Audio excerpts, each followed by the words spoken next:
তিনি বলিলেন, হে আদম, তাহাদেরকে এই সকল নাম বলিয়া দাও। সে তাহাদেরকে এই সকলের নাম বলিয়া দিলেন।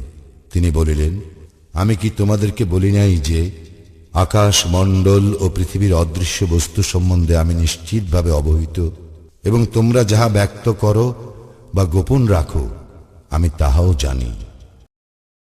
যখন আমি ফেরেশতাদের বলিলাম, আদমকে সিজদা করো, তখন ইবলীস ব্যতীত সকলেই সিজদা করিল। সে অমান্য করিল ও অহংকার করিল, সুতরাং সে কাফিরদের অন্তর্ভুক্ত হইল। এবং আমি বলিলাম, হে আদম, তুমি ও তোমার স্ত্রী জান্নাতে বসবাস করো এবং যেথা ইচ্ছা স্বচ্ছন্দে আহার করো, কিন্তু এই বৃক্ষের নিকটবর্তী হইও না, হইলে তোমরা অন্যায়কারীদের অন্তর্ভুক্ত হইবে। কিন্তু শয়তান উহা হইতে তাহাদের পদস্খলন ঘটাইল এবং তাহারা যেখানে ছিল সেখান হইতে তাহাদেরকে বহিষ্কার করিল। আমি বলিলাম, তোমরা একে অন্যের শত্রুরূপে নামিয়া যাও, পৃথিবীতে কিছুকালের জন্য তোমাদের বসবাস ও জীবিকা রহিল।